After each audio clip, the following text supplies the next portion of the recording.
Okay, boxing fanatics, welcome to the 32nd episode of the Boxing Fanatics podcast.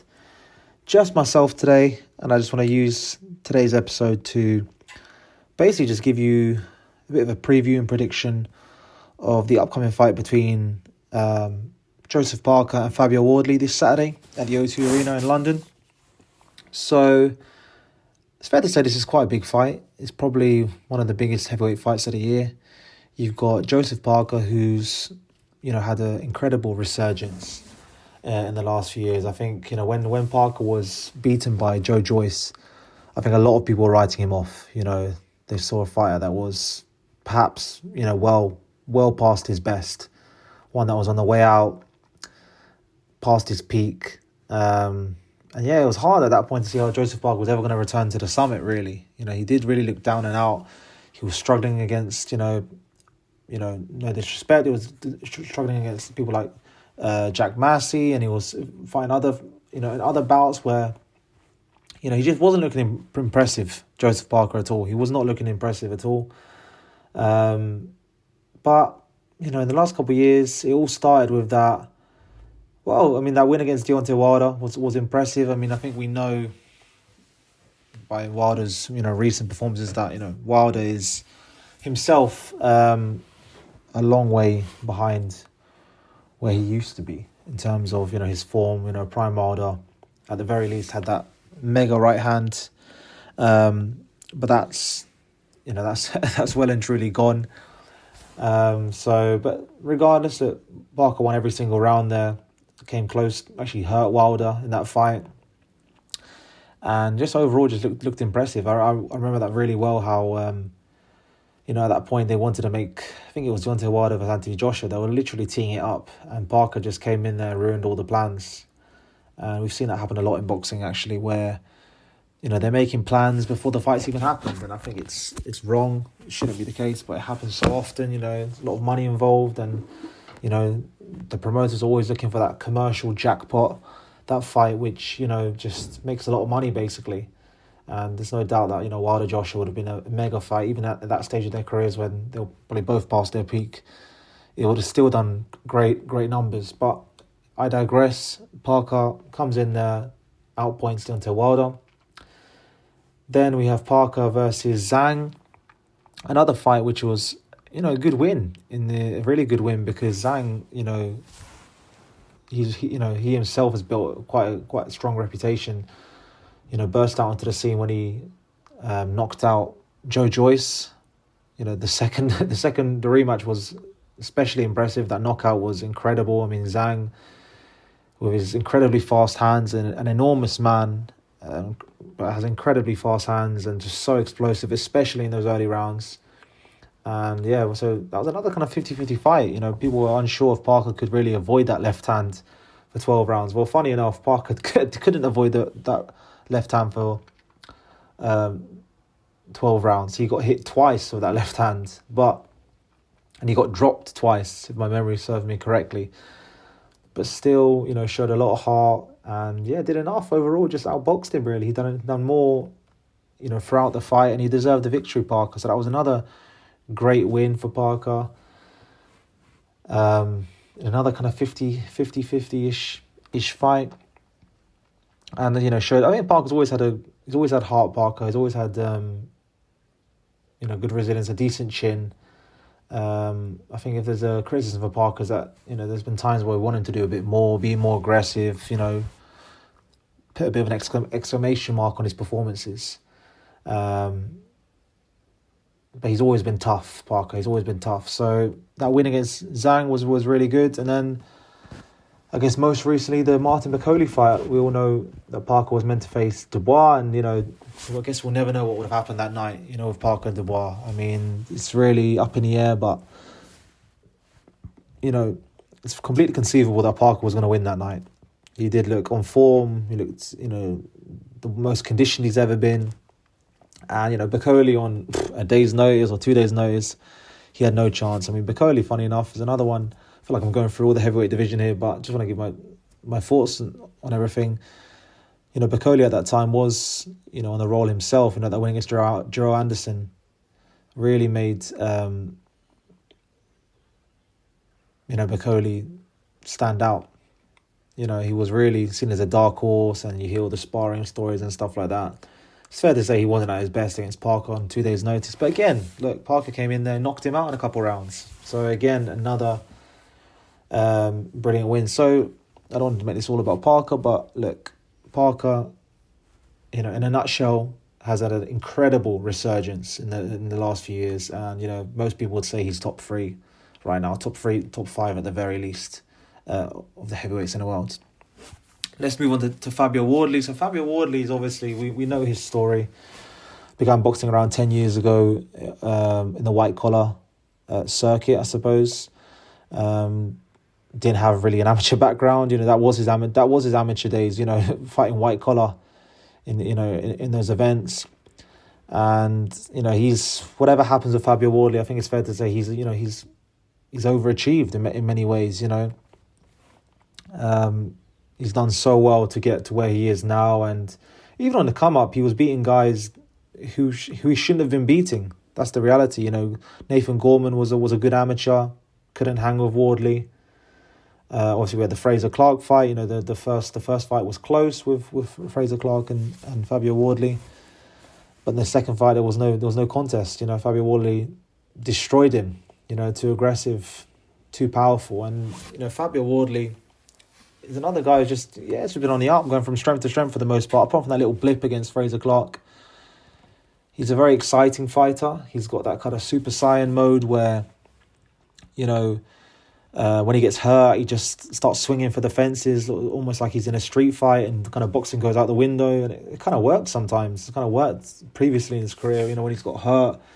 You've seen his nose get all bloody, and then he starts, he just gets his super strength or something and gets all explosive. And Fabio Wardley is he is a good watch. He's definitely a good watch.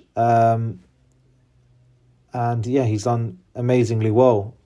And I guess last fight though, we saw for the first time, we saw a bit against Fraser Clark. Lack of boxing ability is harsh, but the levels in boxing ability we saw, because against Justice Hooney last time around,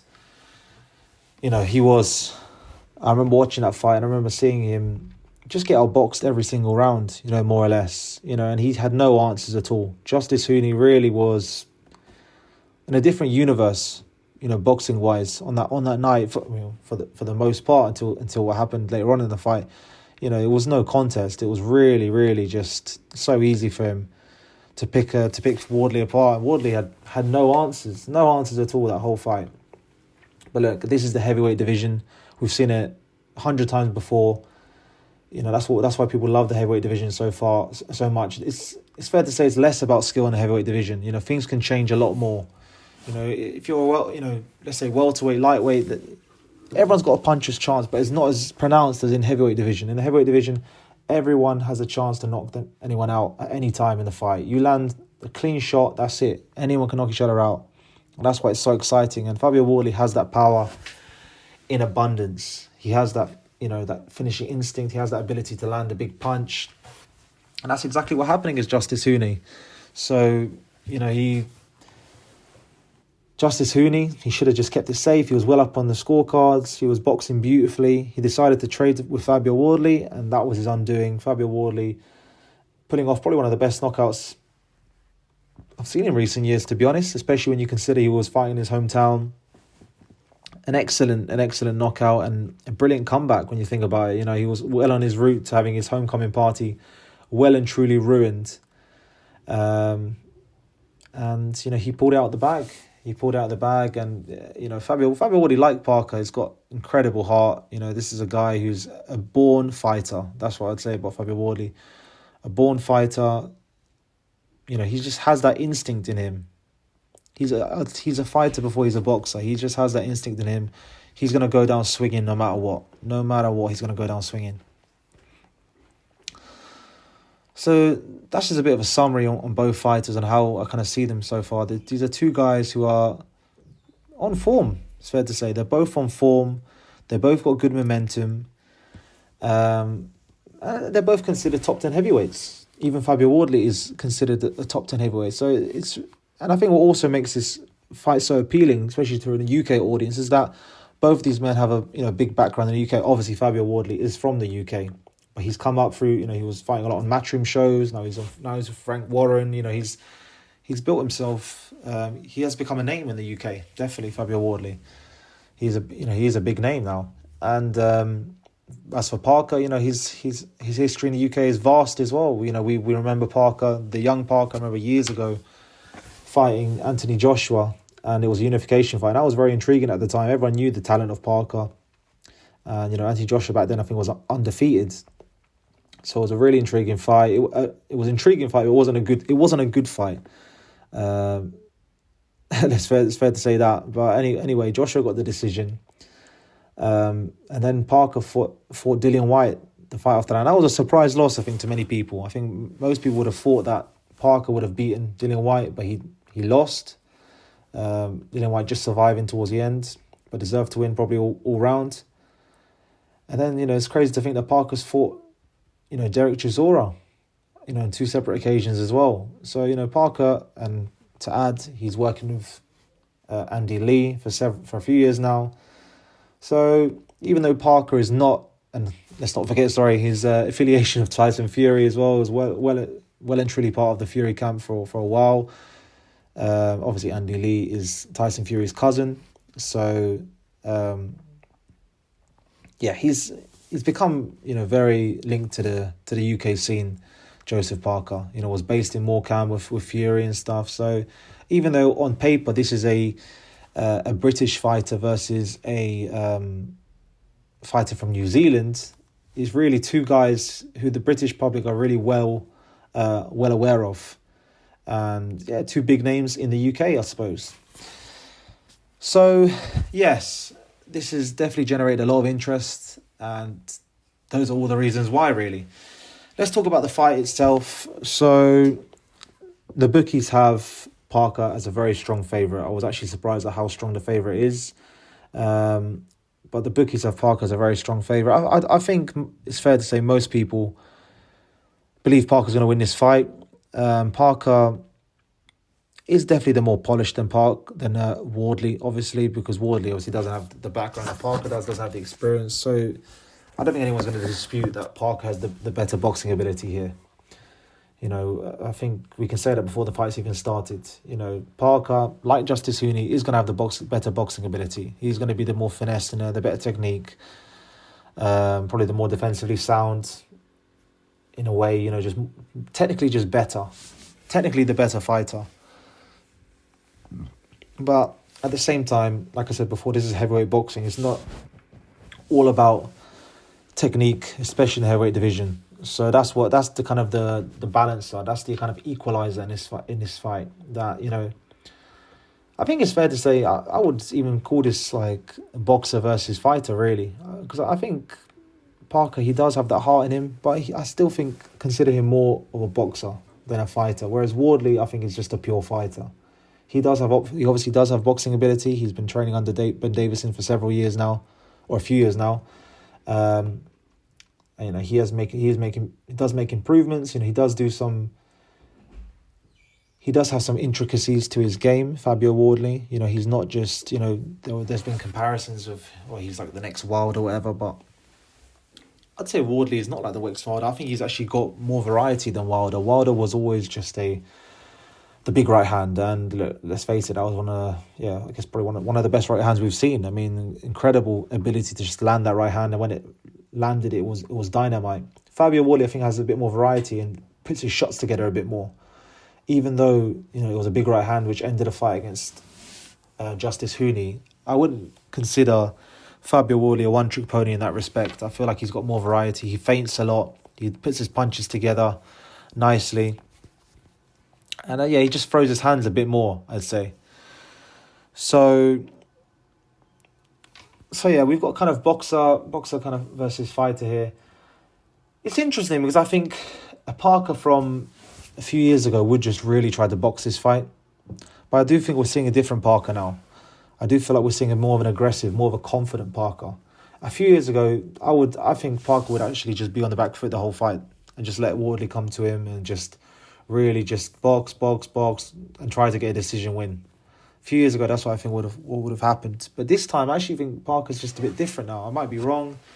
I feel like he's more confident, and I think he's actually going to kind of meet Wardley in the middle of the ring. Not to trade it out, I wouldn't say, but just to kind of try to hold centre ring. Try to maybe keep Wardley at the end of a jab, but still hold centre ring, and even try to maybe push Wardley back. Because Justice Hooney was able to, in spots, push Wardley back with his superior boxing ability. So Parker can definitely do the same. As for Wardley, I don't think he's gonna be able to hang with Parker boxing wise. So I think Wardley is gonna just be very opportunistic. And when he has maybe Parker on the ropes or something like that, I think he's gonna let his hands go. So, and I think that's his best bet, Parker. I can't see, Wardley. I can't see Wardley outpointing Parker. Probably like most people. I don't think, Wardley's going to outpoint Parker unless he scores like multiple knockdowns and then he gets a decision that way. But I think Parker's just going to kind of use his jab, try to land a big right hand. And Wardley, I think, is going to have to take some punishment and then try to kind of just, throw bombs when he can, basically. Throw bombs. I think, unlike Justice Hooney, I don't think Justice Hooney is the biggest puncher in the world. That's the thing. I do feel like if that was Parker last time around, obviously it's all hypothetical, but I don't think he can afford to be hit with the same punches he was against Hooney as he does Parker. Parker hits the same kind of shots. I think Ward is going to be hurt if that's going to happen. So it's intriguing. Look, the bookies have Parker as a big favourite, and look, it's not surprising, and it shouldn't be. It's not wrong of them, I don't think, because Parker's just a lot more proven than Wardley at this point. Parker's obviously a former world champion. We've gone through his history. He's fought a lot of good fighters. Who I guess we'll see it, but who are probably above Wardley's level, if we're being honest. I guess we'll see on Saturday night. But you'd think, you'd perceive a lot of the people that, the likes of Anthony Joshua, Andy Ruiz, and you could even say even Derek Chisora, Deontay Wilder, Zhilei Zhang. These are all guys who are, people would say are better than Wardley. But like I said before, just because, boxing is, is not, it's not checkers, it's rock, paper, scissors. So, it doesn't always make sense, basically. It doesn't always make sense. But Parker is, the deserved favourite. So I'm just going to give you my prediction now on this fight. You could probably guess I'm picking Joseph Parker to win this fight, and I'm going to pick him via stoppage.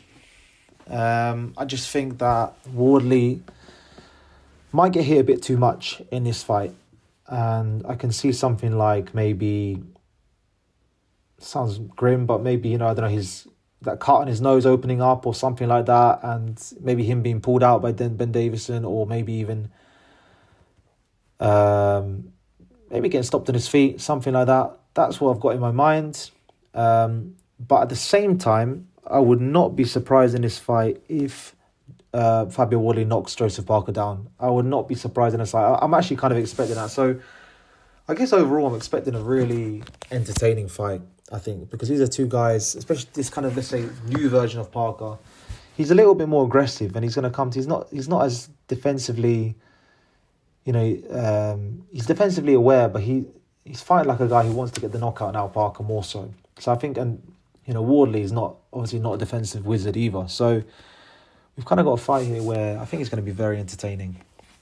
A very entertaining fight. So, I could be completely wrong here, but I think Parker's going to stop Wardley in an entertaining fight, potentially even get dropped on the way. I wouldn't be surprised if Parker grinds out a points win either, similar to how Justice Hooney did, just don't get knocked out. I think most people would agree that, Parker probably has a bit more better punch resistance than Hooney. probably can take a shot, probably has better powers of recovery as well. So, yeah, Parker via stoppage, that would be my prediction. As always, look, it's heavyweight boxing. If Wardley wins this fight, I would not be shocked as well. You know, nothing would shock me, really, at this point in heavyweight boxing, because anything can happen. Wardley has immense power, and, you know, if he's able to get that kind of timid side out of Parker, if he makes Parker timid, then Parker's in trouble here. You know, I would say actually a few years ago, you know, the way Parker was boxing, the very timid, defensive boxing, if it was that version in here, I would give Wardley a very good chance of winning. But this kind of quote unquote new version of Parker, I think, should be too much for Wardley. But look, Wardley has that power. You know, we can't be surprised if Wardley, you know, just finds that shot, and, you know, and Parker's hurt all of a sudden, and, you know, Wardley just goes for it. You know, starts throwing hands and just throws kind of caution to the wind and catches Parker perfectly. Parker was knocked out only once against Joe Joyce. I think there was something about him being sick or something like that. But look, whatever the case, he has been knocked out before. So it's intriguing. It's definitely very, very, very intriguing. So, yeah, that's my thoughts on this fight. Definitely one worth tuning in for. Definitely probably one of the biggest heavyweight fights of the year. You know, there's talk about the winner potentially facing Alexander Usyk next year. That remains to be seen if that happens. I think most people would agree that, you know, Parker, along with Adrian Caballeros, you know, is one of the fighters who deserves a shot at Alexander Usyk. But look, Wardley could be here to, you know, ruin the party and cause another upset. At the end of the day, with Wardley, look, he's been causing upsets his whole career. He's been beating people he shouldn't beat throughout his whole career. That's what we have to say about Wardley. That's literally his story. He should not have beaten who he's beaten in his career. He shouldn't even be beating someone like Fraser Clark, an Olympic bronze medalist, but he did. And he did it in emphatic fashion second time round. That's what makes it so intriguing. But look, like I said, Parker stoppage, I think, a Parker victory at the very least is probably a likely outcome, but let's see what happens. All right, guys, well, look, thanks a lot for listening to this episode. As always, if you like this episode, please like, comment, subscribe, and yeah, let me know your thoughts. Who do you think wins this one and how? All right, guys, cheers. I'll catch you in the next one.